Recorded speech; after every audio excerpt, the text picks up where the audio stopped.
A Washington State University study found that garlic was 100 times more effective than two popular antibiotics at fighting Campylobacter bacterium, which is one of the most common causes of intestinal illness. In our house, garlic is our first line of defense when things like colds, flus, and sore throats arise. Why? Because garlic stimulates the production of white blood cells, increasing immune function. It's also an effective internal and external antiseptic, antibacterial, and antimicrobial agent that's been found to be effective against treating many types of infections and even antibiotic-resistant strains of bacteria. It's our go-to when our kids complain of their ears hurting, and it's always helped ease the pain within a few hours. Garlic is a vermifuge used to treat intestinal worms in humans and animals. It helps to maintain healthy blood cholesterol levels, prevents blood platelet aggregation, making it helpful for circulatory issues, and studies have shown that it also helps to lower blood sugar levels. All of this, and it's delicious. Garlic is one of our absolute favorites to grow. When choosing what we grow, we focus on storage crops, or things that will easily store for many months and be able to feed our family all year round, but also things that are rich in nutrition, and garlic is definitely that.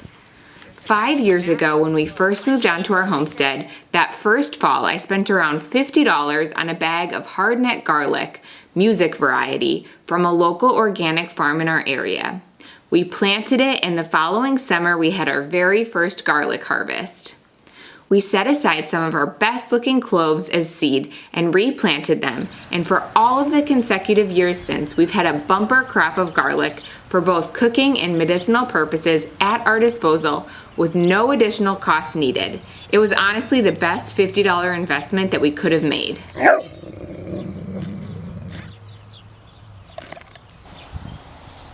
Heading into this week, our main goals were to harvest garlic and finish weeding and mulching all of our gardens. But life has a way of throwing curveballs, so it hasn't exactly gone as planned. Our current family van is a 2004, and we've already put more money into repairs these last couple of years than we'd like, and the list of other concerns with it only seems to keep growing.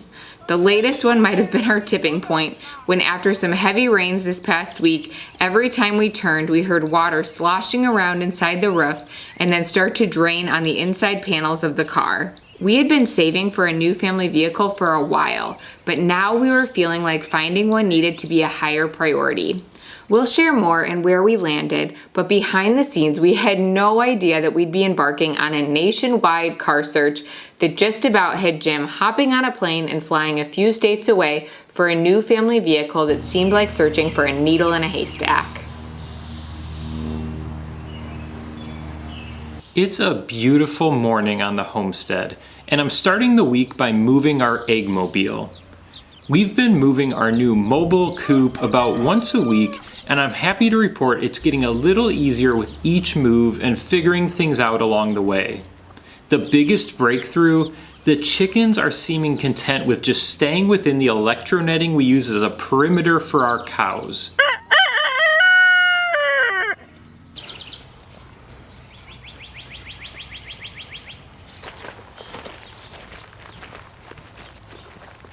Now, I am still setting up a couple sections of the poultry netting that we have, but this is mainly to keep the chickens separated from the paddocks with our cows and our livestock guardian dog, Stella. While Stella has mellowed out a lot now, being a couple years old, when she was younger and a puppy, Stella ended up killing a few of our laying hens when they'd venture into her fencing area, and she got a little too playful with them and ended up giving them a heart attack, literally. So we still like to keep a little distance between them now, just for good measure.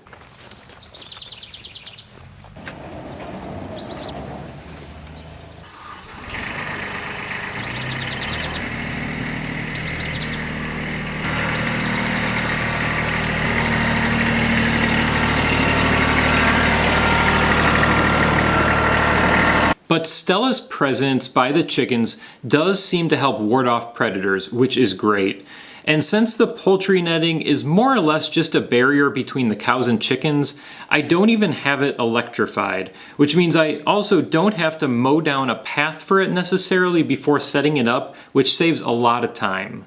And this has been a thing of beauty to see unfold, but the first thing the chickens instinctively do when we move them to a new patch of pasture that the cows had just grazed through is to seek out all the cow manure, dig into it, spread it around, and find all the fly larvae, which should start cutting back on the fly pressure for our cows.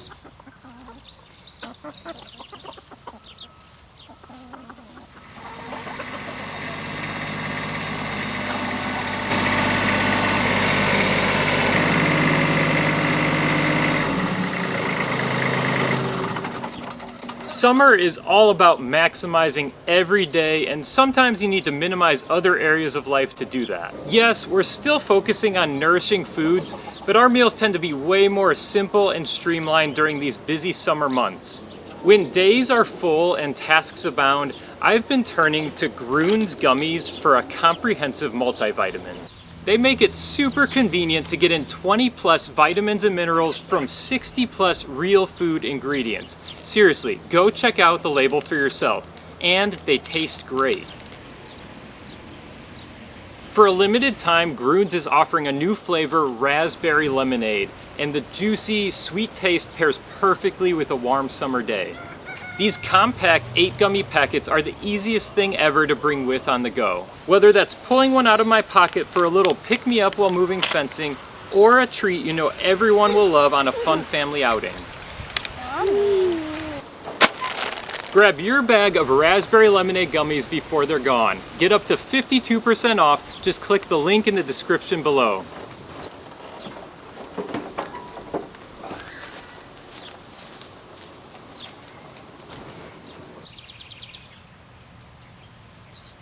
In our last video, we did a massive weeding effort out here in our rows of growing the Three Sisters and potatoes. You could honestly hardly see the crops growing, and we got in just in time before the weeds fully took over and went to seed.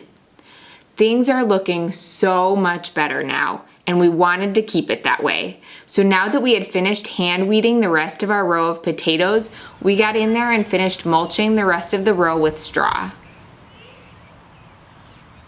The potatoes are flowering right now and looking beautiful, and they shouldn't have to compete with weeds for the rest of the season. For our other row of corn, beans, and squash, we needed to get in there and do a little more hand weeding before we mulched. Realistically, the mulch on this Three Sisters row is somewhat overkill at this point because in another week or two, the squash plants will have sprawled out enough with their big leaves to form a natural mulch on their own and cover most of the weeds. But we are feeling extra motivated to put an end to the weeds in these rows once and for all this season, so we went for it and laid down mulch here while we still could.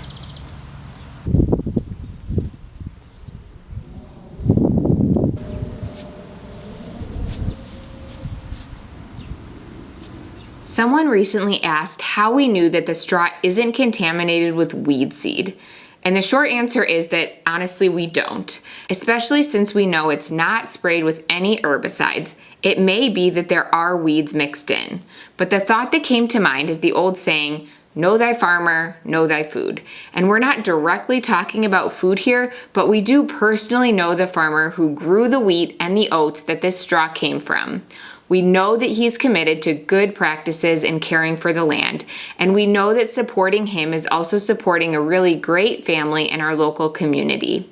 And at the end of the day, that's something we value so much more than the possibility of some weeds sneaking in.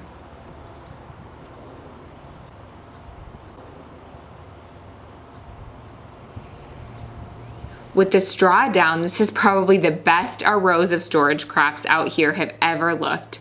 It's been a big time investment to get to this point, but between having the mulch down and the automated drip irrigation system we have running out here, we're hopeful that it will require little more of our time up until we're ready to harvest this fall.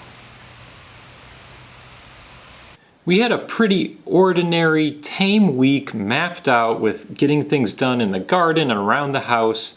But this is when things got kind of wild for us, life started moving really fast and we were needing to make some big decisions.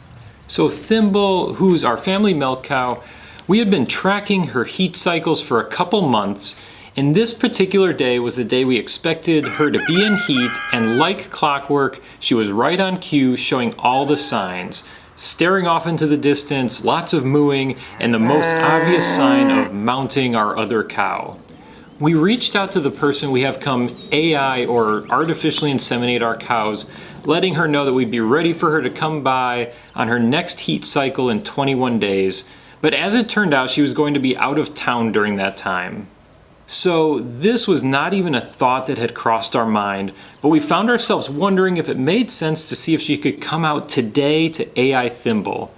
We have some traveling planned next winter that we were trying to time Thimble's calving with, and pushing back getting her bred 2 cycles from now seemed later than we wanted.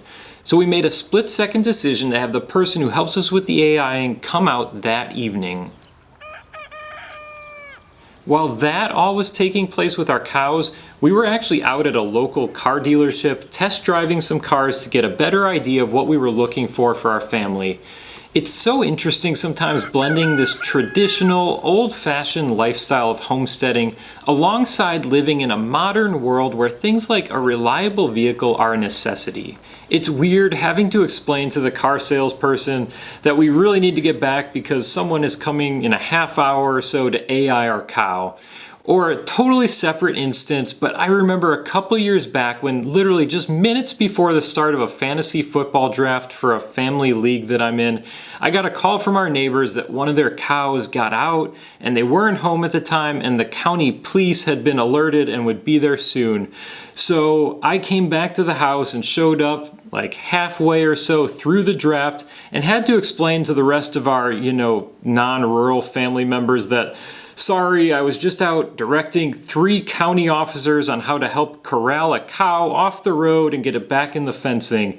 And it's one of those things that unless you're in this world and understand how quickly plans and priorities can change, it's almost easier sometimes to not explain what's really going on because so few can relate. But back to the AIing, we did make it back from the dealership just in time to get Thimble tied up and ready. We don't normally do this, but the lady helping us mentioned that she could also be available to come the following day with a second straw to be more sure that the AI would take. And since she was showing strong signs of heat again the next morning, we ended up having her come by again since we wanted to do everything we could to hit this window and not need to wait 2 more cycles. For now, we'll just need to pray and wait to see that everything took, and we'll find out for sure 21 days from now.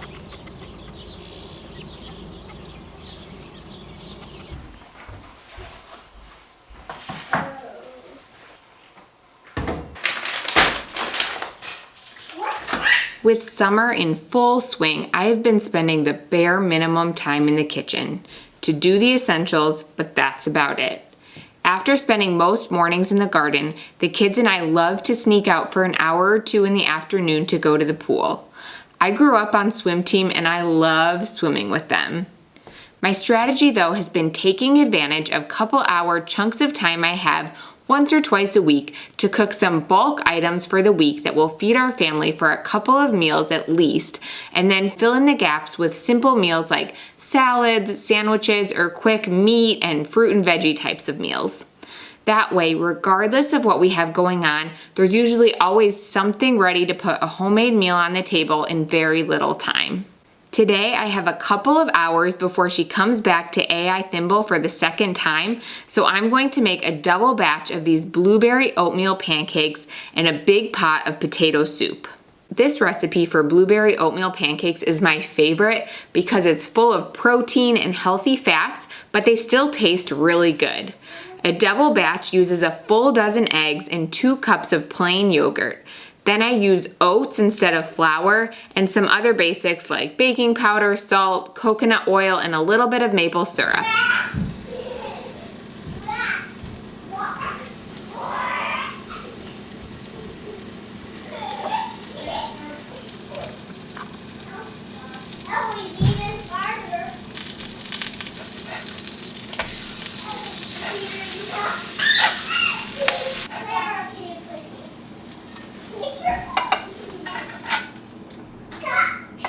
they're super easy to whip up because you just dump all of the ingredients besides the blueberries in a blender, mix them up, and your batter is ready. A double batch really maximizes the whole blender, but it just barely works. We still have blueberries that we are finishing up in the freezer from last year, so I want to finish these before we stock up on ones from this year. I love it when I'm on top of it enough to freeze several batches of these for easy meals, and I'm hoping to get to more of that before baby comes, but for now, we'll just eat half of these for lunch and save the other half for another meal, along with some sausage links that I had gotten from Costco. Yeah. Can you see out of this? Can I have your plate? Yeah. Yeah. Thanks for making this yummy meal. I'm free. Thank you, Mommy. How many batches? This is a double batch, so this should serve us for 2 meals. Next up is potato soup. Typically, I make this recipe with sausage, but today I'm gonna add ground beef instead. We eat a ton of soups in the colder months, but have been eating it a lot less lately. However, I still love how easy, economical, and nutritious soups are, and so I love to sneak them in here and there. Plus, I still try to get broth into everyone's diet regularly, and soups are such an easy way to do that.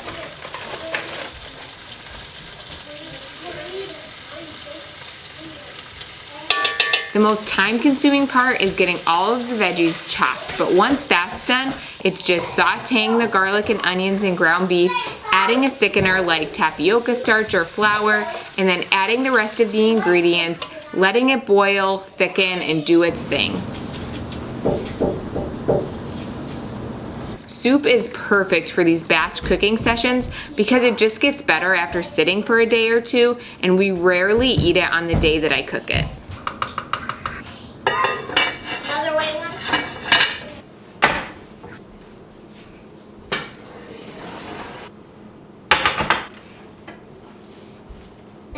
My favorite soup. Yeah, red soup. I'm going to go. Up. Oh, God.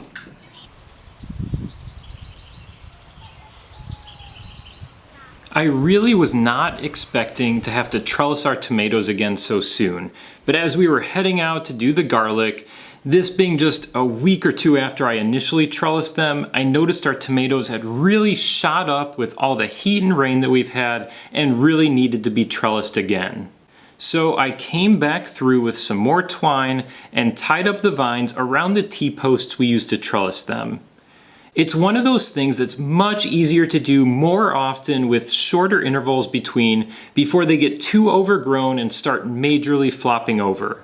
It was pretty quick to trellis them up this time, and getting up close and personal with tomato plants and that fresh aroma that they put off just happens to be one of my favorite things, so this is a task I'd never mind taking on. While Jim is trellising the tomatoes, I'm trying to wrap up weeding the kitchen garden area. We've stayed much more on top of this one, so the weeds haven't gotten out of control like in the Three Sisters garden.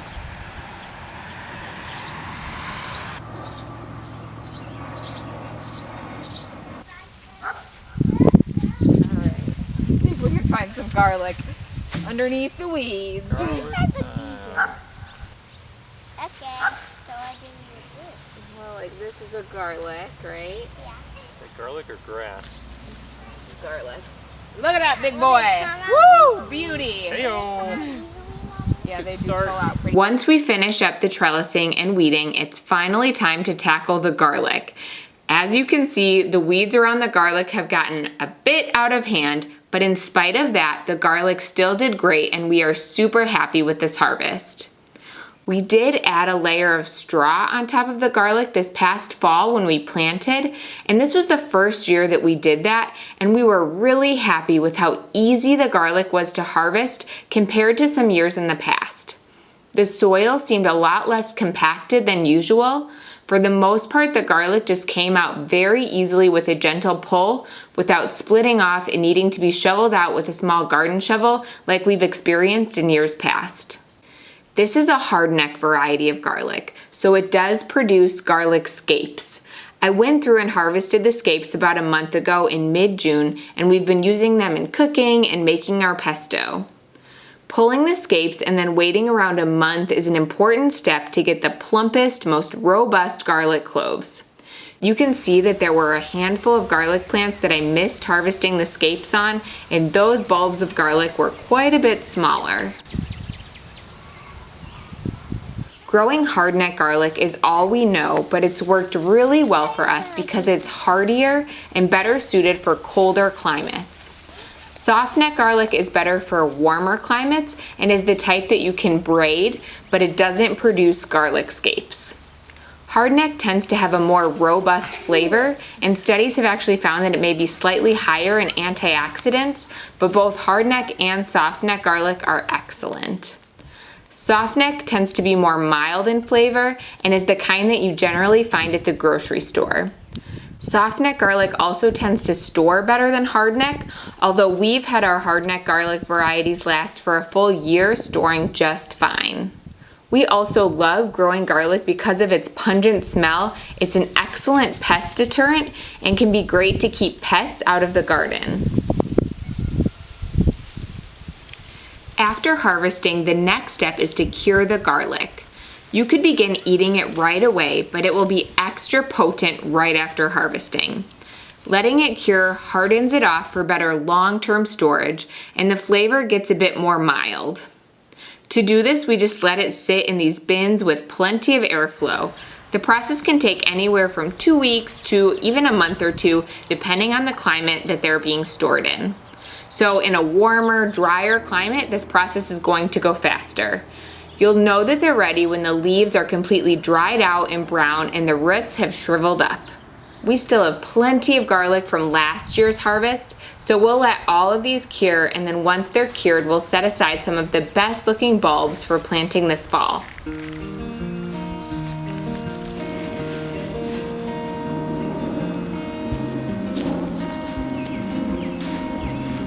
At the risk of sounding like a broken record, the goal was not just to mulch the rows of storage crops, but also bring in more wood mulch between the rows and around the perimeter of this kitchen garden space. Well, between the car search, AIing, moving fencing, and everything else we've been keeping up with right now, it didn't happen once again. But one thing I'm sure of is that it will get done eventually. And today, we don't need to worry about it. We'll keep up with the weeds as we're able, and other things became the priority this week, and we just need to roll with that. And so, the grand unveiling of our new ride. We ended up landing on a 12-passenger van, specifically a Ford Transit, being the right fit for our growing family with our 5th on the way. The thing about these 12-passenger vans that was made very clear to us along the way is that inventory is super low out there, so you need to be ready to act fast when you find what you want. Everyone ready to head home? Yeah! Alright, let's do it. Cruising in style. The other thing we discovered is that because of the low inventory, used models are really holding their value. We were looking for a used one at first, but when we weighed the cost of the used ones versus some of the new 2024 models that were still out there on dealer lots and the good discounts being offered to move them, the new ones were a way better value. The issue is that there were really only a select few across the whole country that matched what we were looking for, and during our week-long search, we literally had 3 sell out from under us as we were moving toward a purchase. So between the harvesting, weeding, mulching, and everything else, we've been making countless phone calls and talking to countless dealers along the way, and there were a ton of ups and downs in our journey, including booking a flight to Kansas at one point to get a van there. But at the last minute, we found a much closer option that by some small miracle seems to have been forgotten on a dealer's lot and was just sitting there waiting for us. We're super grateful to have found it, and this van is going to allow us to have so many family adventures and memories in the decades to come. And we'll see if it sticks, but everyone seems to have adopted a very suitable nickname for this black van: Vader.